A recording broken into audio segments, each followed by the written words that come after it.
शुरुआत करते हैं मैम। ठीक है, तो सबसे पहले हम हिस्ट्री डिस्कस करेंगे। बट लेकिन हिस्ट्री में भी हम लोग मॉडर्न हिस्ट्री को पढ़ेंगे। जैसे कि अगर हम देखें तो हिस्ट्री को थ्री पार्ट्स में डिवाइड किया गया है। एक एंशियंट हिस्ट्री, एक आती है मेडिवल हिस्ट्री और थर्ड आती है modern history.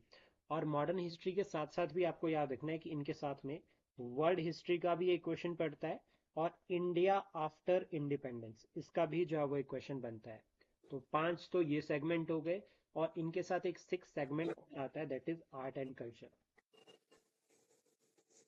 Art and culture के क्वेश्चन वैसे नहीं पूछे जाते अब डायरेक्ट, बट लेकिन फिर भी ये होता है कि कई बार क्वेश्चन जो है वो एग्जाम में पड़ जाता है। बट लेकिन ये पांच जो हमें जो है वो पढ़ने पड़ते हैं। एंशियंट और मिडिवल की अगर हम बात करें तो एचएएस में उतने ज़्यादा क्वेश्चन नहीं आते हैं।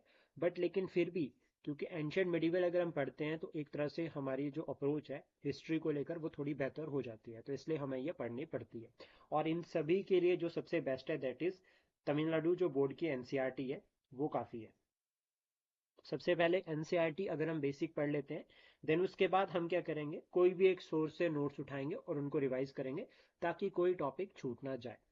तो शुरुआत हम एनसीईआरटी से करेंगे। तमिलनाडु बोर्ड की एनसीईआरटी ये 12th स्टैंडर्ड की बुक है।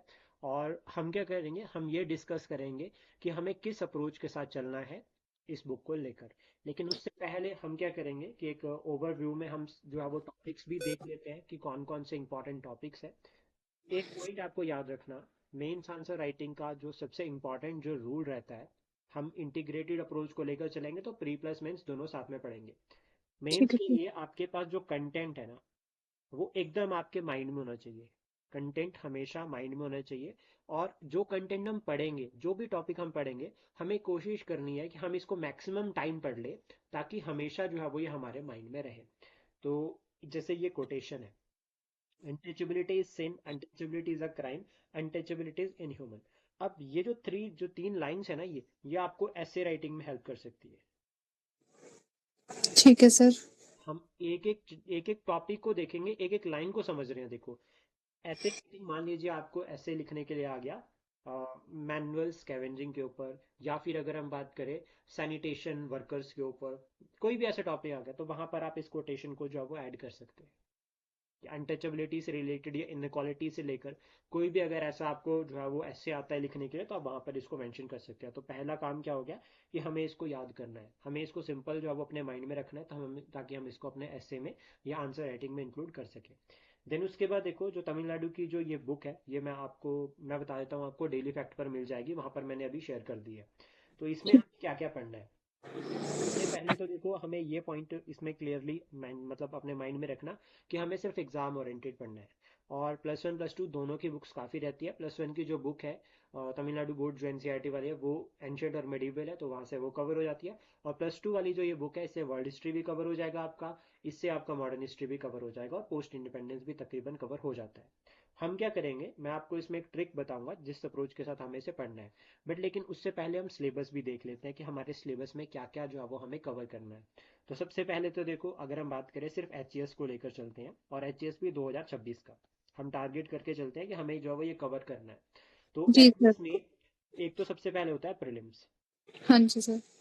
प्रीलिम्स में एक हो गया जीएस का पेपर, एक हो गया सी सेट का पेपर। तो ठीक है सर। जीएस और सी सेट अगर हम कट ऑफ देखें तो अप्रॉक्सीमेटली 100 के अराउंड जा रही है। इस बार कम गई है, लेकिन लास्ट ईयर 106 के अराउंड थी। और सी सेट हमें पता है कि हमें 66 मार्क्स चाहिए आउट ऑफ 200। तो 200 में से हमें तकरीबन इतने नंबर तो चाहिए।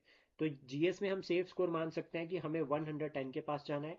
और सी सेट में हम एक सेफ स्कोर मान सकते हैं, दैट इज कि 75। इतने नंबर हमें जो है वो प्रीलिम्स में चाहिए प्री क्वालिफाई करने के लिए, एक एवरेज। देन उसके बाद बात करते हैं मेंस की।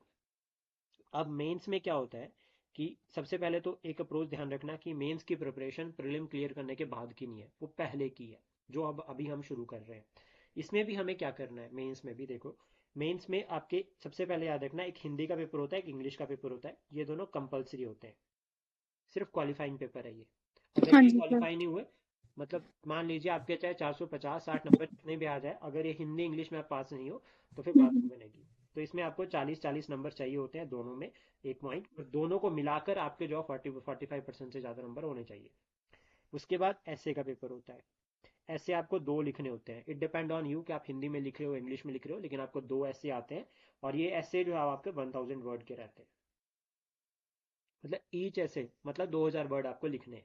उसके बाद ठीक। बात करते हैं GS1 की, फिर आता है GS2, फिर आता है GS3। अब ये आपके ऊपर डिपेंड करता है कि कौन सा आपका स्ट्रांग है। जैसे मैं आपको सिंपल अप्रोच बताता हूँ। GS1 में आपके स्टैटिक जो है वो सब्जेक्ट है, जैसे कि हिस्ट्री हो गया, पॉलिट हिस्ट्री हो गया, आपका ज्योग्राफी हो गया, ठीक है, आर्ट एंड कल्चर हो गया, या फिर थोड़ा सा टॉपिक जो है वो यहाँ पे डिजास्टर से रिलेटेड भी आ जाता है जो कि ज्योग्राफी से लिंक कर रहा है। यहाँ पर सोसाइटी है, वर्ल्ड हिस्ट्री भी यहाँ पर है, वो मैंने आपको बता दिया कि इंटीग्रेटेड है इसमें। उसके बाद GS2 में अगर हम बात करें तो यहाँ पे पॉलिटी गवर्नेंस, ये दोनों आते हैं। पॉलिटी गवर्नेंस के साथ थोड़ा सा टॉपिक जो एथिक्स का भी आ जाता है। पॉलिटी गवर्नेंस के साथ यहाँ पर IR का क्वेश्चन भी बन रहा है, ये हो गया। GS3 में आपका कोर सब्जेक्ट आता है इकोनॉमी, ठीक है, यहाँ पर डिजास्टर मैनेजमेंट भी है क्योंकि इकोनॉमी के साथ भी लिंक कर रहा है। और यहाँ पर आपको ध्यान रखना है कि GS2 और GS3 सारा का सारा करंट बेस चल रहा है। अगर आप ठीक है। इस बार के पेपर देखोगे तो मैक्सिमम अगर 20 क्वेश्चन हम मान के चल रहे हैं तो उसमें से 10 क्वेश्चन जो है वो करंट के साथ लिंक हो रहे हैं, तो यानी कि सॉल्व हो जाएंगे इजीली। मतलब करंट पे हमें कमांड बनाकर चलना। ठीक इसके है सर। बाद होते हैं ऑप्शनल। यहाँ पर मैं आपको बताता हूँ कि हर एक जो GS है वो 200 नंबर का होता है। और हाँ जी। GS3 में ये कहा जाता है कि अगर आपने पूरा पेपर अटेम्प्ट कर लिया तो आपके 100 नंबर तो आ ही जाएंगे। GS3 में। GS3 के साथ इफेक्ट है क्योंकि GS3 पूरा करंट बेस्ड है, तो अगर आपने GS3 का ठीक है। पूरा पेपर अटेम्प्ट कर लिया ना तो आपके 100 हम्म, नंबर तो आ ही जाएंगे 200 में से। और ये ठीक है। डिपेंड करता है कि हमें एवरेज लेकर चलना है कि हर पेपर में हमें 100 मार्क्स तो स्कोर करने ही करने हैं। तो मतलब ठीक। टोटल हो गया 300। ठीक। ठीक है, उसके बाद अगर हम बात करें तो फिर आते हैं आपके ऑप्शनल। हम्म। ऑप्शनल आपके 100 नंबर के दो पेपर होते हैं। हाँ जी सर। ठीक है, ये आपके ऊपर डिपेंड करता है कि आप क्या ऑप्शनल रखते हो, और उसके हम्म। अकॉर्डिंग फिर आप जो अपनी स्ट्रेटजी बना सकते हो और कवर कर सकते हैं। बट ठीक। लेकिन एक ओवरऑल अगर हम बात करें तो देखो हमें हिंदी इंग्लिश को क्वालिफाई करना पड़ेगा। उसके बाद ऐसे में जो ऐसे जो है वो 100 नंबर का होता है, तो इस 100 में हमें 50 जो है वो मार्क्स लेकर आने हैं। और पता है 50 40 50 नंबर आ जाते हैं एवरेज ऐसे में, तो हमें कोशिश करनी है कि हमें 50+ चलना है। उसके बाद GS1 की अगर हम बात करें तो इसमें हमें 100 मार्क्स। अभी तक की अगर हम बात करें तो लास्ट टाइम 100 तक नंबर नहीं आए बच्चों के क्योंकि पैटर्न चेंज हुआ था, तो इसलिए एवरेज 70 to 80 के बीच में रहा था नंबर मार्क्स। ठीक बट है। लेकिन हमें कोशिश करनी है कि हमें 100 के करीब जाना है। GS2 में भी अगर हम 100 पे जाते हैं, GS3 में भी अगर हम 100 पे जाते हैं, तो ये टोटल हो गया 350। ठीक है, इसके बाद अगर हम बात करें हमारा जो ऑप्शनल है 200 नंबर का, और उसमें अगर हम 130+ नंबर लेकर आते हैं ना, तो यहाँ पर हमारे कितने हुए, 084 450 नंबर। तो ये 450, इसके बाद इंटरव्यू में अगर आप वन मतलब 175 में से आप कितने भी स्कोर करते हो, मिनिमम 100 भी अगर आप स्कोर करते हो, तो आप 550 के अराउंड पहुंच जाओगे, तो मतलब इजीली हो जाएगा, पहला पॉइंट। उसके बाद आपको याद रखना है कि 405 का क्राइटेरिया होता है मेंस, इसमें 405 नंबर आने ही चाहिए। ठीक तो है। ये GS1 GS2 GS3 और आपका एथिक्स है ना, ये सारा हाँ यहाँ जी। तक आपके 405 नंबर आने ही चाहिए, ये जरूरी है। एक ये पॉइंट आपको ध्यान में रखना इंपॉर्टेंट, जो कि बेसिक रहता है कि हाँ हमारे माइंड में पहले क्लियर होना चाहिए कि हमें कैसे नंबर लेकर आने हैं। अब उसके बाद क्वेश्चंस की बात कर लेते हैं कि क्वेश्चन किस तरह से एग्जाम में पूछे जा रहे हैं। तो पहले तो 4 4 नंबर के क्वेश्चन आते थे, अब वो ट्रेंड खत्म हो गया। अब एक 8 नंबर का क्वेश्चन आ रहा है, एक 12 नंबर का क्वेश्चन आ रहा है। 8 नंबर वाला आपको 150 वर्ड में लिखना है, और 12 नंबर वाला आपको 225 में लिखना है HAS में। वहीं UPSC में यही 250 का है, तो यानी कि 25 वर्ड का जो फर्क है वो ज्यादा नहीं सर है। जो 12 मार्क्स का उसमें 250 वर्ड्स। 225 टू ट्वेंटी HAS में, फाइव और ठीक है। UPSC में 250 होते हैं, बस यही। ठीक है। तो 25 वर्ड का फर्क ज्यादा नहीं है, कुछ नहीं उतना तो ठीक है। ज्यादा रहता है। फिर उसके बाद देखो हम बात करते हैं हिस्ट्री के साथ, क्योंकि हम हिस्ट्री शुरू करेंगे, और यहाँ पर हम तमिलनाडु बोर्ड की जो NCERT है उसको कवर करेंगे। तो हिस्ट्री में जो हम पढ़ेंगे, ठीक है, हम पढ़ेंगे कंपनी के साथ, यानी कि कंपनी किस तरह से भारत में आई, क्या हुआ। मैं आपको हर चैप्टर का एक ब्रीफ जो है वो फ्रेमवर्क बताऊंगा कि इसको कैसे पढ़ा जा सकता है, किस तरह से हमें अप्रोच रखनी है। आपको बिल्कुल वैसे चलना है। ये जो क्लास है जो अभी हम कवर कर रहे हैं ये आपको रिकॉर्डेड मिल जाएगी, साथ साथ में आप अपने नोट्स भी बना सकते हैं, ऐसा कुछ नहीं है, ठीक है। बट लेकिन हम कोशिश करेंगे कि हमें मैक्सिमम पढ़ना है। हमें ये कोशिश करनी है कि कोई टॉपिक हम पढ़ेंगे उसको हम कैसे मेंस के साथ लिंक कर सकते हैं, कैसे प्रीलिम्स के साथ लिंक करेंगे। हर टॉपिक के साथ मैं आपको बताऊंगा कि यहाँ पर किस तरह के क्वेश्चन पहले पूछे गए हैं और किस तरह से हमें अभी अप्रोच लेकर चलनी है। तो देखो सबसे पहले अगर हम बात करें तो यहाँ पर जो ये हिस्ट्री है, स्पेशली मॉडर्न हिस्ट्री, इसमें ना कुछ एक यूनिट्स है। जैसे यूनिट 1 की अगर हम बात करें तो यहाँ पर कंपनी रूल के बारे में बताया गया है। अब ये कंपनी रूल क्या है? कंपनी रूल शुरू होता है 1765 से लेकर 1857 तक। दो पार्ट्स में ब्रिटिशर्स ने रूल किया है इंडिया के ऊपर। 1765 से लेकर 1857 तक दैट इज कंपनी रूल, और 1857 के बाद हो गया 1947 तक दैट इज क्राउन रूल। ठीक। दो तरह से डिवाइड है, तो इस तरह से ध्यान में रखना। तो मतलब company India under company rule. तो अब आपसे क्वेश्चन बन जाएगा एग्जाम में, जैसे मान लीजिए क्वेश्चन पूछ लिया एग्जाम में कि जो कंपनी है, मतलब जो कंपनी रूल है, उस टाइम पे जो इंडियंस थे, इंडियन सोसाइटी पर क्या इम्पैक्ट पड़ा कंपनी रूल का, क्राउन रूल का नहीं, कंपनी रूल का क्या इम्पैक्ट पड़ा इंडियन सोसाइटी के ऊपर। तो ठीक है। ये अप्रोच हमें लेकर चलनी है, इसी अप्रोच के साथ हमें पढ़ना है। तो वैसे ही देखो यहाँ पर कंपनी रूल की बात करते हैं तो कंपनी की एडमिनिस्ट्रेशन भी होगी, और कंपनी के एडमिनिस्ट्रेशन में आता है चार्टर एक्ट, जैसे कि 1773 से लेकर 1858 तक जो एक्ट आते हैं। तो यहाँ पर क्या है, इनके थ्रू हमने देखा कि कंपनी ने क्या किया, भारत में एक्सपेंशन किया, कॉलोनिज्म जो है वो भारत में देखा गया। तो वो कॉलोनिज्म के कुछ एक कॉन्सिक्वेंसेज रहे, इकोनॉमिक, पॉलिटिकल, सोशल, ये सभी हम इस तरह से कवर करेंगे। ठीक। फिर उसके बाद सिमिलर रहे कि कंपनी मतलब education under company rule, company rule यानी कि आपका 1765 से लेकर 1857 के बीच में कंपनी रूल किस तरह से था, और वहाँ पर एजुकेशन पर क्या इम्पैक्ट पड़ा। तो मतलब मॉडर्नाइजेशन हो गया, रिफॉर्म्स हो गए जो गवर्नर जनरल ने किए, वो सब यहाँ पर कवर होते हैं। सिमिलर उसके बाद आपकी जो सेकंड यूनिट आती है, ये आपके तमिलनाडु से लिंक करती है, जिसमें वेल और मिटनी के बारे में मेंशन्ड है। तो कई बार क्या होता है एग्जाम में डायरेक्ट जो है वो नोट आ जाता है लिखने के लिए कि राइट नोट ऑन वेलोर मिटनी और discuss the impact on Indian freedom struggle, या फिर अगर हम बात करें कि इसका कंपनी के ऊपर क्या इम्पैक्ट पड़ा, कंपनी ने किस तरह से अपनी पॉलिसीज को चेंज किया। रिवोल्ट ऑफ 1857 यहाँ पर आता है। तो अब देखो क्या है कि रिवोल्ट ऑफ 1857 एक टर्निंग पॉइंट है, क्योंकि इसके बाद कंपनी रूल खत्म हुआ, क्राउन रूल शुरू हुआ। तो हाँ इसके जी। कॉजेज क्या थे, रिजल्ट क्या था, क्यों ये हुआ, कारण क्या थे, क्या उसके बाद परिणाम रहे, किस तरह से ये जो वही कंट्रीब्यूट करता है रिपोर्ट ऑफ 1857 फ्रीडम स्ट्रगल में। अब क्वेश्चन ये नहीं बनेगा एग्जाम में कि 1857 की क्रांति में झांसी से कौन था। अब ये हम्म। पूछा जा रहा है कि 1857 के रिवोल्ट में वुमेन का रोल क्या रहा। तो देन हमें जो आपकी वुमेन जितने भी पार्टिसिपेंट है उनके नाम ऐड करने पड़ेंगे और उनका रोल बताना पड़ेगा। फिर हम लिंक कर सकते हैं कि वो कैसे जो है वो आगे कंटिन्यू जो है वो फ्रीडम स्ट्रगल में रहा। हम्म। एक ये पॉइंट। अब यहाँ ठीक पर है। क्या है, देखो मैं आपको यहाँ पर एक पॉइंट बताता हूँ जो आपको अपने माइंड में रखना है, कि जैसे कंपनी रूल की हम बात करते हैं ना और क्राउन रूल की हम बात करते हैं, तो इसमें हम्म। एक की पॉइंट जो आपको याद रखना है, जो सबसे बेसिक डिफरेंस आपको रखना है, that is rule of law. मतलब 1857 के बाद रूल ऑफ लॉ शुरू हुआ। उससे ठीक है। पहले जब कंपनी रूल था तो एडमिनिस्ट्रेशन एक तरह से इनडायरेक्टली रन कर रही थी। अब हम्म। कई बार क्वेश्चन ऐसा भी बन जाता है कि ब्रिटिशर्स भारत को देकर क्या गए, तो हम उसमें अब हमने नहीं क्या हमने रूल ऑफ लॉ यहाँ पढ़ा, हमने पढ़ा कि मॉडर्न एडमिनिस्ट्रेशन सिस्टम, हमने इंफ्रास्ट्रक्चर देखा मॉडर्न, हमने देखा मॉडर्न इंडस्ट्रीज, ये सब। तो ये क्या है, इंटीग्रेटेड अप्रोच है जो हमें लेकर चलनी है। फिर उसके बाद थर्ड यूनिट में जहाँ पे मैक्सिमम क्वेश्चन बनते हैं, that is social religious reforms movement in India. तो वो 19th और 18th सेंचुरी में शुरू हुई। अब जब भी हम हम्म। सेंचुरी की बात करते हैं, जैसे हम 18th सेंचुरी की बात कर रहे हैं, तो हम हम्म। उसको 1700 से लेकर 1800 हाँ के जी, हाँ बीच में जी। देखते हैं। ठीक है, तो 19th हम्म। सेंचुरी की बात करें तो मतलब 1800 से लेकर 1800 की 1900 तक, 1900 तक। हाँ जी। इस तरह से लेकर चलते हैं।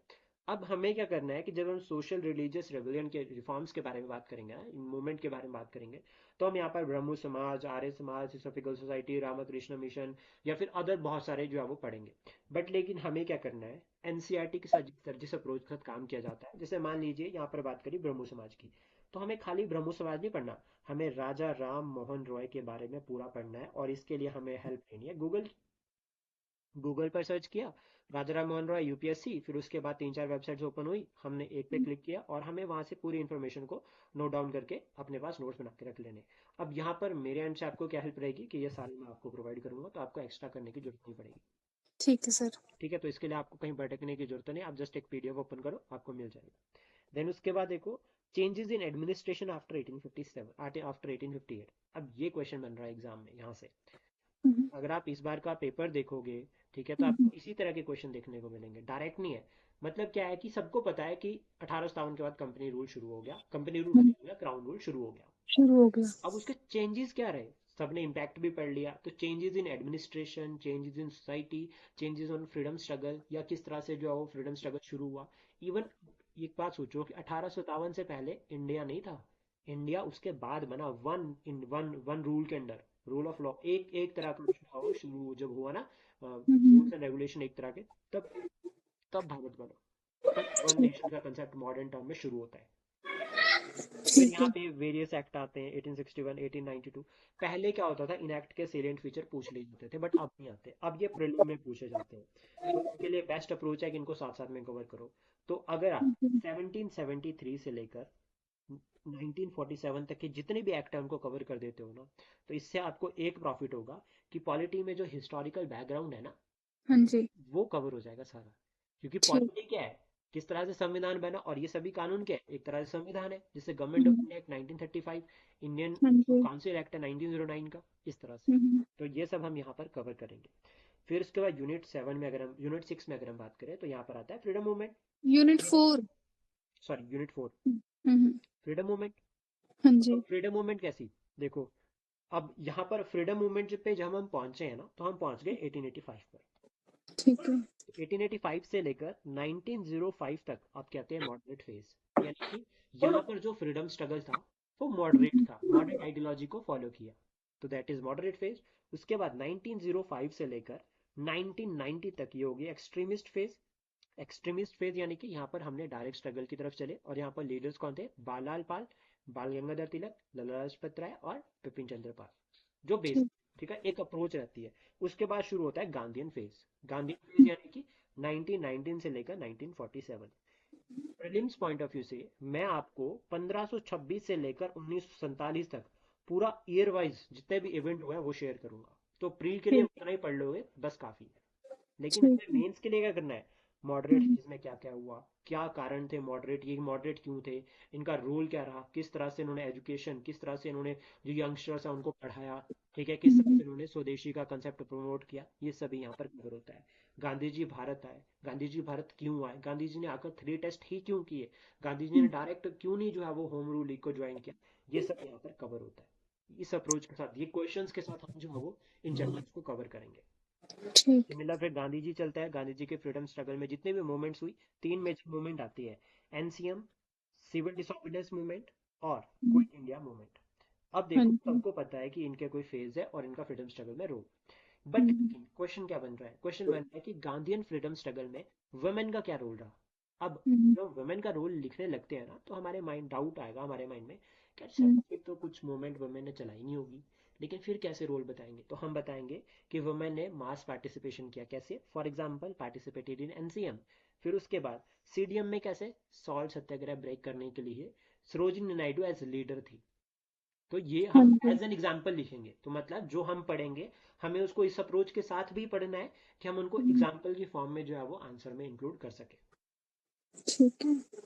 एक ये स्ट्रेटेजी होगी। फिर उसके बाद फिफ्थ यूनिट आती है इंडिया आफ्टर इंडिपेंडेंस, जिसमें सोशल, इकोनॉमिक और साइंटिफिक और टेक्नोलॉजिकल प्रोग्रेस आते हैं। ये बहुत इजी है, हम इसको 2000 तक नहीं पढ़ेंगे, मैं आपको इसको 2020 तक कवर करवा दूंगा पूरा, ठीक क्या है। क्या चेंजेस हुए, तो यहाँ पर 5 ईयर प्लान वगैरह वो सब कवर हो जाता है। फिर ठीक उसके है। बाद देखो, रेनेसांस यानी कि आपका ये डिस्कवरी ऑफ सी रूट होगा, जो कि केप ऑफ गुड होप, जहाँ से जो है वो, वो। अगर हम बात करें जो ब्रिटिशर्स है वो भारत है। लेकिन हम्म, अभी क्या है, ये बेसिक है, तो इसको हम थोड़ा सा छोड़ भी सकते हैं, हम इसको एक नई अप्रोच के साथ पढ़ेंगे। फिर उसके बाद ठीक है। इंडस्ट्रियल रेवोल्यूशन हो गया, ठीक है, यहाँ पर जो कि आपका, यहाँ पर वेरियस रेवोल्यूशन आते हैं जो यहाँ पर आप देख सकते हैं। फिर फर्स्ट वर्ल्ड वॉर और सेकेंड वर्ल्ड वॉर, ये दोनों इवेंट यहाँ पर आते हैं। यहाँ पर वेरियस आइडियोलॉजीज है जिनके बारे में हम पढ़ेंगे।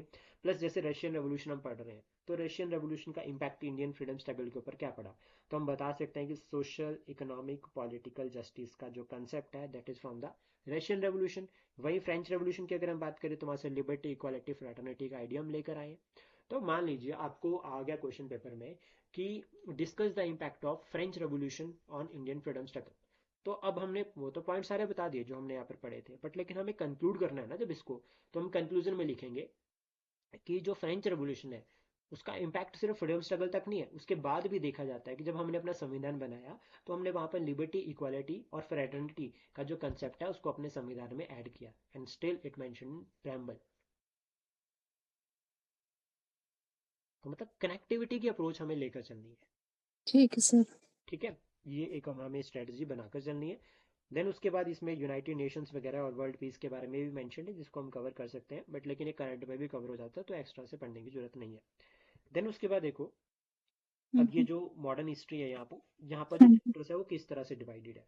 सबसे ठीक है। पहले तो देखो, अगर हम बात करें तो India under east India company ये बता रखा है, जिसमें वॉरेन हेस्टिंग आते हैं, लॉर्ड कॉर्नवालिस आते हैं, वेलेस्ली हम्म आते हैं, हेस्टिंग आते हैं। ये सारे के सारे जो है वो यहाँ पर इस तरह से चैप्टर्स जो है वो डिवाइड है। तो वेलोर म्यूटनी का भी एक चैप्टर है, एजुकेशन और हम्म सोशल रिफॉर्म्स का भी एक चैप्टर है, जो बेसिक यहाँ से हम्म, कवर हो जाएगा। अब जो ठीक यहाँ है। से कवर नहीं होगा ना, वो हम पढ़ेंगे हम्म स्पेक्ट्रम से। ठीक है। जो स्पेक्ट्रम है मॉडर्न हिस्ट्री के, हम उसको वहां से कवर करेंगे। बट लेकिन हम्म, मैं आपको बता दूंगा कि कौन सा टॉपिक आपको कहाँ से पढ़ना है, बस इतना काफी होगा।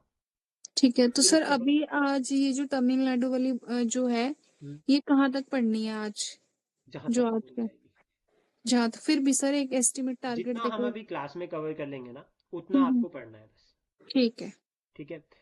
इसमें सारे जो है वो चैप्टर्स मेंशन्ड है, और अराउंड थर्टी हम्म, फाइव चैप्टर्स है इसमें। अब वर्ल्ड टुडे ठीक। हम छोड़ सकते हैं, क्योंकि हमें इसको इतना कवर करने की जरूरत नहीं, क्योंकि वर्ल्ड आज के टाइम पे कुछ और है, पहले कुछ और था हाँ जब ये बुक जी। बनी थी। तो हमें सिंपल क्या करना है कि प्रेजेंट टाइम के साथ लिंक करके पढ़ना है, स्मार्ट ठीक है। स्ट्रेटेजी फॉलो करनी है हमें। तो ठीक सबसे है। पहले तो देखो, जैसे पहला जो चैप्टर है ना, सबसे पहले तो आपको ये याद रखना, ये जो क्रोनोलॉजी है ना, इसको लेके हाँ एग्जाम जी। में क्वेश्चन बनता है कि कौन कौन कब गवर्नर जनरल बना। तो पहला ठीक है। आपका काम क्या है, आपको ये सारे याद होने चाहिए। ठीक है, गवर्नर हाँ, जनरल्स, ठीक है। गवर्नर जनरल कब तक है, ये सी राजागोपालाचारी तक, ठीक। माउंट बेटन तक। ये सारे आपको याद होने चाहिए, मतलब इनका टाइम पीरियड कब का है। इसमें बीच में भी और गवर्नर जनरल भी ऐड होंगे, बट लेकिन ये हम्म मोस्ट इंपॉर्टेंट है जो इस बुक में मेंशन्ड है। हम्म हम्म, तो हम शुरुआत करते हैं। सबसे पहले मैं आपको एक कहानी बता देता हूँ कि कहानी क्या रहेगी, क्योंकि कहानी हिस्ट्री के साथ डायरेक्टली लिंक करती है, और तभी हिस्ट्री समझ भी आती है। हाँ जी ठीक है। सर। तो सबसे पहले तो देखो, अगर हम बात करें एंशंट हिस्ट्री से शुरुआत करते हैं, क्योंकि थोड़ा बेसिक पढ़ते हैं, उसके बाद देखेंगे। एंशंट हिस्ट्री में ना एक फेज आती है, that is Indus valley civilization. हाँ जी इसको सर। हम कहते हैं फर्स्ट अर्बनाइजेशन। मतलब हम्म कभी ब्रिटिशर्स ने जब आर्कोलॉजिकल सर्वे ऑफ इंडिया के बाद जब डिस्कवरी हुई 1924 में, डिक्लेयर किया कि जो इंडस रिवर है उसके पास हम्म एक सिविलाइजेशन थी, जो कि वर्ल्ड की one of the oldest civilisation है, that is hmm, Indus valley civilisation. और ये जो सिविलाइजेशन है, ये फर्स्ट अर्बनाइजेशन थी, यानी कि यहाँ पर क्या था, अर्बन कल्चर। और ठीक है। तकरीबन यहाँ हम बात करते हैं 3300 से लेकर ऑलमोस्ट 1500 बीसीई तक। इस फेज के बीच में हम बात करते हैं कि इंडस वैली सिविलाइजेशन थी। इसके अपने फीचर्स थे बहुत सारे, जैसे कि यहाँ पे फर्स्ट अर्बनाइजेशन है, तो मतलब अर्बन कल्चर था। अर्बन कल्चर आज के टाइम पे कैसा है, अगर पंजाब का अर्बन कल्चर देखोगे तो वो इनडायरेक्टली लिंक करता है इंडस वैली के साथ। क्यों, वहाँ पर प्रॉपर ड्रेनेज सिस्टम है। ठीक है, प्रॉपर घर आप देखोगे तो यूनिट्स में है, और हर घर तक सड़क पहुंच रखी है, एक रेक्टेंगुलर पैटर्न को फॉलो कर रखा है। जो लोगों के घर है, जो दरवाजे है, वो रोड के अपोजिट में है, ताकि प्रिवेसी का कंसर्न बना रहे। Double storey, single storey. तो इस तरह के इंडस वैली में भी देखे गए कुछ। तो मतलब फर्स्ट अर्बनाइजेशन। उसके बाद यहाँ से जो सेकंड मतलब जो फेज आती है हमारी हिस्ट्री में, दैट इज हम्म, वैदिक कल्चर, जो कि तकरीबन 1500 बीसीई से लेकर अगर हम बात करें तो 600 बीसीई तक है। ठीक। ये एक ब्रीफ हिस्ट्री है जो मैं आपको बता रहा हूँ, सिंपल ध्यान रखना। ठीक है। इसमें क्या है, ठीक। इसको दो पार्ट्स में डिवाइड किया, एक अर्ली वैदिक एज और एक लेटर वैदिक एज, जो हमने अभी तक बेसिक पढ़ा है। अर्ली वैदिक एज कब से कब की थी, अर्ली वैदिक एज थी आपकी 1500 से लेकर 1000 बीसी तक, और उसके बाद लेटर वैदिक एज आपका 1000 से लेकर 600 बीसीई तक। अब इसके बीच में डिवाइडिंग लाइन जो आती है वो आती है 1000 बीसीई, जिसमें अगर हम बात करें तो that is discovery of iron, की लोहे की खोज हुई। हाँ जी। अब यहाँ पे क्या है, फर्स्ट अर्बनाइजेशन। ठीक है, ध्यान से समझना इसको, यहाँ पर क्या है, फर्स्ट अर्बनाइजेशन। लेकिन यहाँ पर है विलेज कल्चर, और वो विलेजेस जो रिपब्लिकन नेचर है। अब अगर मान लीजिए, मैं आपको ये क्यों बता रहा हूँ, दिस इज फॉर कनेक्टिविटी। मान लीजिए आपको लिखने के लिए आता है ऐसे कि रिपब्लिकन सिस्टम भारत में किस तरह से जो है वो हेल्पफुल है, तो देन आप एक बेस बनाओगे यहाँ से कि रिपब्लिकन सिस्टम भारत के लिए नया नहीं है। हम ये नहीं कहते कि ब्रिटिशर्स हमें वो सिस्टम दे कर गए, देर इज नो डाउट कि ब्रिटिशर्स मॉडर्न सिस्टम के साथ लिंक करते हैं, और उन्होंने मॉडर्न जो जितने भी इंस्टीट्यूशन हैं उनको भारत में डेवलप करने में हेल्प करी। बट लेकिन जो एक कंसेप्ट है भारत में ऑलरेडी एग्जिस्ट करता था। कब एग्जिस्ट करता था, इन अर्ली वैदिक एज। क्योंकि यहाँ पे विलेज सिस्टम था, और विलेजेस कैसी थी, रिपब्लिकन नेचर थी। ठीक। ये यहाँ पर कनेक्ट कर दिया हमने। उसके बाद हम्म आयरन की डिस्कवरी। अब देखो, विलेजेस है छोटी छोटी, जहाँ पर लोहे की खोज नहीं हुई, तो मतलब एग्रीकल्चर तो नहीं होता था उतने लेवल पर, तो यहाँ पे जो इकोनॉमी हम्म, थी वो सेल्फ सफिशिएंट इकोनॉमी थी। तो आत्मनिर्भर भारत का कंसेप्ट हम आज लिंक करते हैं ना, तो हम एक लाइन हम्म, यहाँ पर बोल सकते हैं कि जो आत्मनिर्भर भारत का कंसेप्ट है, that is inspired from the early वैदिक एज, क्योंकि वहां पर भी कुछ ऐसा ही था। ठीक है। ठीक है। फिर उसके बाद लेटर वैदिक एज आती है आपकी, जहाँ पर आयरन की डिस्कवरी के बाद हम देखते हैं एग्रीकल्चर का एक्सपेंशन। हम्म तो यहाँ हम्म, पर ये जो यहाँ पर जो जन थे वो यहाँ पर बन गए जनपद। ठीक है। मतलब छोटे छोटे ट्राइब जो है वो जन बन गए। अब यहाँ पर रिपब्लिकन सिस्टम में आगे काम चलने लगा। फिर उसके बाद हम बात करते हैं, एक फेज आती है दैट इज 600 BCE। अब यहाँ पर क्या है कि जैसे अर्ली वैदिक एज में हमने बात करा तो यहाँ पे रिपब्लिकन सिस्टम था। लेटर वैदिक में अगर हमने बात किया तो यहाँ पे ब्राह्मणिकल डोमिनेशन शुरू हो गया। यहाँ पर ब्राह्मणिकल डोमिनेशन पीस पे चला गया, मतलब पीक पे, सॉरी नॉट पीस, पीक पे चला गया। पीक पे चला गया मतलब कि यहाँ पर क्या था कि सोसाइटी में बहुत इनक्वालिटी हो गई। तो जब सोसाइटी में चैलेंजेस आए तो वहां पर रेवोल्यूशन होता है। तो यहाँ पे रेवोल्यूशन शुरू हुआ बुद्धिज्म, जैनिज्म। और ये बुद्धिज्म जैनिज्म कहाँ पर राइज हुए? गंगा प्लेन्स में। मतलब सेक्युलर अर्बनाइजेशन। तो या इस फेज को कहा जाता है हम्म, सेक्युलर अर्बनाइजेशन। यहाँ से फिर महाजनपद शुरू होते हैं। तो यहाँ पर क्या था, ये जो महाजनपद यहाँ पर शुरू हुए ये दो फॉर्म में कन्वर्ट हुए। पहला यहाँ पर रिपब्लिक में थे और दूसरा मो. जैसे मगध की सिस्टम शुरू हुआ, हेरिडेटरी सिस्टम, लाइक कि जैसे राजा का बेटा राजा ही बनेगा, ये कंसेप्ट शुरू हुआ। फिर उसके बाद हम्म, हमने देखा बहुत सारे डायनेस्टीज आई, जैसे कि हरंका डायनेस्टी, बिंबिसार, धननंद हो गया, नंदा डायनेस्टी, मौर्य डायनेस्टी, चंद्रगुप्त मौर्य, अशोका, ये सब। तो ये सब जो अब आपके 185 BC तक आए। फिर उसके बाद आते हैं पोस्ट मौर्य। फिर उसके बाद जो हमारी हिस्ट्री है ना वो डिवाइड हो गई। अब कैसे डिवाइड हुई हमारी हिस्ट्री? एक हो गया नॉर्थ इंडिया, एक हो गया साउथ इंडिया। जो हिस्ट्री है मतलब सिंपल है, अगर इस अप्रोच के साथ हिस्ट्री को पढ़ोगे ना आपको हम्म, बहुत ईजी रहेगा पढ़ना। नॉर्थ ठीक इंडिया में है। कोई रूलर्स है उनके बारे में पढ़ो, साउथ इंडिया के बारे में कोई रूलर्स है उनके बारे में पढ़ो। पढ़ना कैसे है? पढ़ना ऐसे है कि जैसे सबसे पहले 185 से लेकर 185 BC से लेकर 300 AD, इस यहाँ तक कवर कर लो नॉर्थ का, और साउथ का भी सेम इस तरह से। फिर उसके बाद 300 AD से लेकर 600 तक आप पढ़ो गुप्ता एम्पायर को। नॉर्थ में गुप्ता एम्पायर हो गया, साउथ में और रूलर्स हो गए। फिर उसके बाद सेम ही 600 से लेकर 1200 AD तक नॉर्थ, और 600 से लेकर 1200 AD तक आपको जो है वो साउथ का कवर करना है। इसमें चोला, चेरा, पांड्या, राष्ट्रकूट ये सब कवर होते हैं। ये ठीक। आपका एंशिएंट और मिडिवल में कवर हो जाता है। देन उसके बाद 1200 से चेंज है। 1200 में अगर हम बात करें तो यहाँ पर आ गई दिल्ली सल्तनत। ठीक है। दिल्ली सल्तनत के बाद आ गया मुगल रूल। कब? 1526 में। तो वो आपने कहा ना पानीपत का युद्ध, तो वो हाँ जी हाँ जी। पानीपत का युद्ध यहाँ आ गया। ठीक। 1526 से लेकर 1857 तक है मुगल रूल। ठीक है। इसमें दो फेजेस आती हैं, एक आते हैं अर्ली मुगल्स और एक आते हैं लेटर मुगल्स। ठीक है। अर्ली मुगल्स की अगर हम बात करें तो अर्ली हम्म, मुगल्स में बाबर से लेकर औरंगजेब तक, और उसका बहादुर शाह से लेकर बहादुर शाह जफर। ठीक है। इस तरह से एक कवर होता है पूरा का पूरा। अब इसके साथ में हमें क्या करना है कि हमें पता है 1498 जो है वो ईयर था जिसमें जो है वो क्या हुआ, वास्को ड वो गामा। वास्को डी गामा जो है वो हाँ जी हाँ जी। भारत आया। हाँ अब जी। यहाँ से ट्रांसफॉर्मेशन शुरू हो गई किसकी? ट्रेड एंड कॉमर्स की। हाँ। अब एक बेसिक क्वेश्चन रहता है कि why Europeans came to India, क्यों वो यूरोपियंस जो है वो भारत आए। तो आपको मैप भी साथ साथ में ड्रॉ करेंगे, हम्म। नोट्स बनाओगे, हाँ जी हाँ मैप जी। साथ में बनानी है। जो ये तमिलनाडु की बुक है ना इसमें ये मेंशन नहीं है, ये लक्ष्मी हम्म, का स्पेक्ट्रम में मेंशन है। तो इसके लिए आप ठीक है। स्पेक्ट्रम से पहले पढ़ लेना इनको, अगर आपको पढ़ना होगा बेसिक। तो वहां पर ये मेंशन है कि वास्को डी गामा किस तरह से भारत आया, क्या हुआ। तो वास्को डी गामा कैसे भारत आया? केप ऑफ गुड होप से। हम्म। ठीक है, उसको कोई केप ऑफ गुड होप मिली, वहां से वो भारत आया। अब पॉइंट, उसको मिली, उसने डिस्कवर नहीं करी। ठीक है, जिसने डिस्कवर की थी उसका नाम था बार्थोलो लोमा दास, जिसने डिस्कवर किया था। केप ऑफ गुड होप से वो भारत पहुंचा। अब वो फिर खुद डिस्कवर किसने करी थी? दोबारा बोलना, नेम रिपीट करना। बार्थोलो लोमो दास ऐसा नाम है उनका। ठीक है। तो सबसे पहले आपको जो यहाँ पर हम केप ऑफ गुड होप से सिर्फ एक उसको नहीं समझ रहे कि वास्को डी गामा भारत है, हम ये समझ हम्म रहे हैं कि यूरोपियंस केम टू इंडिया। क्यों? Hmm. Reasons. Sir due to masalas, specific वो थी, स्पाइसेस थे हमारे पास, कॉटन था। ठीक है, हम एक मान लेते हैं कि स्पाइसेस।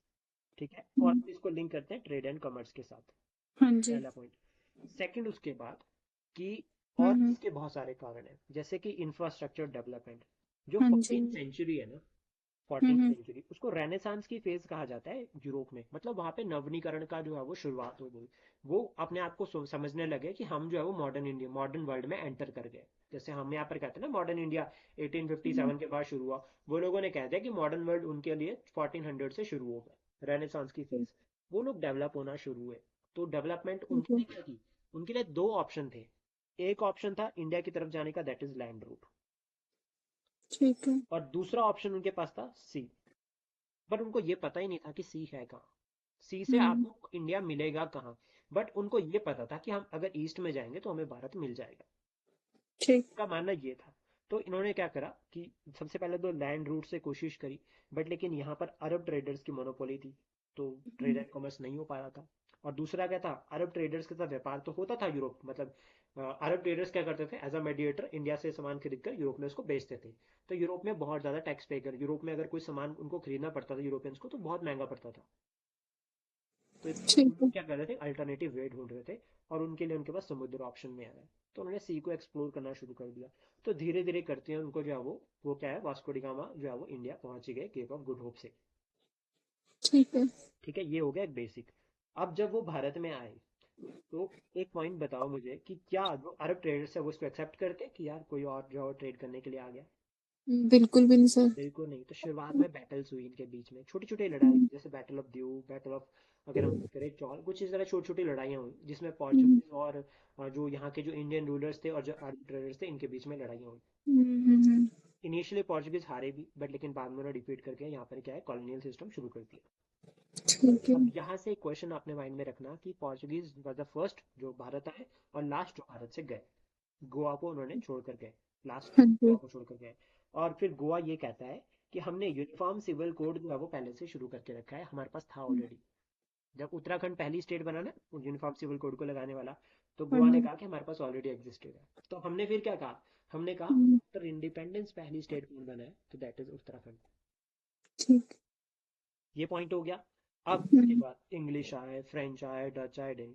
तो आपको एक क्रोनोलॉजी क्लियर होनी चाहिए कि सबसे पहले कौन आए। तो सबसे पहले हम्म, आपके पोर्चुगीज आए, फिर उसके बाद अगर हम बात करें तो डच आए, फिर डच उसके आए बाद थे। इंग्लिश आए, फिर उसके बाद हम्म, डेन्स आए, फिर आए फ्रेंच। हम्म, तो ये पांच जो है वो मेन कंपनीज है जो भारत आई। अब इनके नोट्स जो मैं आपको शेयर करूंगा उसमें डिटेल में मेंशन है, आप उनको पढ़ सकते हैं। बट वो ठीक है। नोट्स जो अब आपके थोड़े प्री ओरिएंटेड रहेंगे, तो लेकिन आपके माइंड में फ्रेमवर्क जो है वो साथ साथ बनता रहेगा। ठीक है। अब हमें क्या करना है कि जैसे हम्म, इंडिया के बारे, इंडिया को लिंक करके हमें क्या सिर्फ यूरोपियंस के साथ पढ़ना है। तो हम क्या ठीक है। करेंगे ना, हम एक ऐसी अप्रोच को लेकर चलेंगे इसमें हमारा पिछला साथ साथ कवर होता रहे। तो ठीक है। एक तो आपने क्या करना है, स्पेक्ट्रम का जो चैप्टर है ना जिसमें अराइवल ऑफ यूरोपियंस है, वो आपने वहां से अराइवल पढ़ना है। ऑफ यूरोपियंस, ठीक हाँ, है। कि कौन कौन यूरोपियन कब कब आए, क्या क्या इवेंट हुआ, वो वहां से पढ़ लेंगे। उसमें आपको ठीक है। सारा ऑलमोस्ट क्लियर हो जाएगा। पहला पॉइंट ठीक तो है। ये हो गया। उसके बाद हम्म, आपने क्या करना है कि यहाँ इसमें ना जो ये बुक है तमिलनाडु बोर्ड की जो एनसीईआरटी है, इसमें हम्म, जो है वो आपका ऑलमोस्ट लाइक कि जैसे आपके इंडियन जो रूलर्स है ना उनके बारे में कम मेंशन है। इसमें हम्म, ज्यादा ऐसा मेंशन है कि गवर्नर जनरल वाइज दे रखा है। तो हमें हम्म, क्या करना है कि मुगल रूल को ना हम मिडिवल हिस्ट्री में पढ़ेंगे। ठीक है। बट लेकिन मुगल रूल पढ़ना जरूरी है, क्योंकि तभी हमें ये क्लियर पता चलता है कि किस तरह से कंसेप्ट चलता है। अब ठीक। एक आपको क्या करना है कि मुगल रूल में ना आपको जो स्पेक्ट्रम्स है, एक तो यूरोपियंस का अराइवल पढ़ना है, दूसरा हम्म, जो डिक्लाइन ऑफ जो मुगल एम्पायर है ना हम्म, वो हाँ जी, हाँ आपको वहां जी। से पढ़ना है। ठीक है। डिक्लाइन ऑफ मुगल एम्पायर मतलब कैसे कि 1707 से लेकर, ठीक है। ये इसमें जो इनको, तो क्या डिक्लाइन ऑफ मुगल एम्परर? हाँ, डिक्लाइन ऑफ मुगल एम्पायर, तो एम्पायर तो वो वहां पर मेंशन्ड है 1707 से। और ठीक ये है। कवर करना इसलिए जरूरी है क्योंकि हम्म, इससे थोड़ा कंसेप्ट क्लैरिटी बन जाएगी। मतलब क्या है, ठीक फिर है। ये पता चल जाएगा कि अच्छा डिक्लाइन चल रहा है मुगल्स का, तभी ईस्ट इंडिया कंपनी का राइज हुआ। ठीक है। क्योंकि जब एक ईयर आता है ना हाँ जी सर, वो क्योंकि 1757, 1600 में ही अकबर के पास आ गए थे, 1605 में ही वो वो ईस्ट अलग इंडिया कंसेप्ट है। कंपनी वाले। जहांगीर के टाइम पे है, जहांगीर के पास आए थे हाँ जहाँ 1605 में।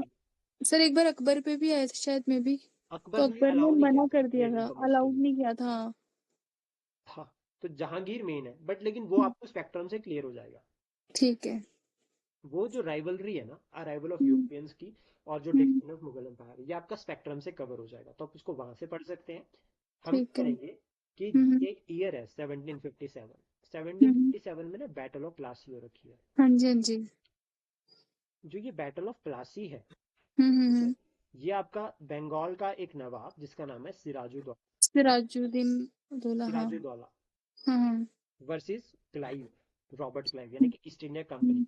तो मतलब ये एक ऐसा ईयर है जिसमें हम देख रहे हैं कि एक इंडियन रूलर जो है वो हम्म। कंपनी के साथ लड़ रहा है, हम्म। या एक कंपनी जो है वो रूलर जो है वो एक इंडियन रूलर से लड़ रही है। तो मतलब क्या है हम्म। कि कहीं ना कहीं जो है वो अंपायर, जो मुगल अंपायर है वो कमजोर हो चुका है। तो हम्म। ये सब बैकग्राउंड पहले क्लियर होना चाहिए। हम क्या ठीक है। करेंगे, जैसे यहाँ पर मेंशन है गवर्नर जनरल वाइस, तो हम्म। मैं आपको हर एक चैप्टर का जो है वो ब्रीफ बताता रहूंगा, आप उस अप्रोच से बढ़ते जाना। जो टॉपिक आपको मैं बता रहा हूँ वो आप स्पेक्ट्रम से पढ़ लेना। तो ठीक। सबसे पहले देखो, कर्नाटिक वॉर एक चैप्टर है हाँ जिसमें जी। एंग्लो फ्रेंच स्ट्रगल है, हाँ उसको हम जी। अलग से कवर करेंगे, वो अलग से हम्म। कवर हो जाएगा। बट लेकिन यहाँ पर हम ईस्ट इंडिया कंपनी की बात करेंगे सिर्फ। ठीक है। जो तमिलनाडु बोर्ड की जो एनसीईआरटी है, ये सिर्फ ईस्ट हम्म। इंडिया कंपनी के बारे में बात करती है, तो हम साथ साथ में ठीक। अदर जो टॉपिक्स हैं उनको लिंक करते जाएंगे। और यहाँ ठीक। पर मेंशन्ड है वॉरेन हेस्टिंग के बारे में। बट लेकिन वॉरेन हेस्टिंग से पहले भी एक पर्सनालिटी था जिसका नाम था रॉबर्ट क्लाइव। हाँ जी। इसको लेकर एग्जाम में क्वेश्चन आ जाता है, प्रीलिम में या मेंस में भी पूछा गया एक बार तो, कि क्लाइव को किस तरह से मॉडर्न जो है वो एक तरह से कहा जाता है कि मॉडर्न मेकर, या फिर ये भी है कि किस तरह से उसने नींव रखी। तो ठीक है। रॉबर्ट क्लाइव ना एक क्लर्क थे कंपनी में। ठीक है। अब हुआ क्या कि ये कंपनी ट्रेड कर रही थी इतना मस्त मजे से, और जब ठीक ट्रेड है। एंड कॉमर्स चल रहा था तो एक पर्सनालिटी थे जिनका नाम था फारूक सियार।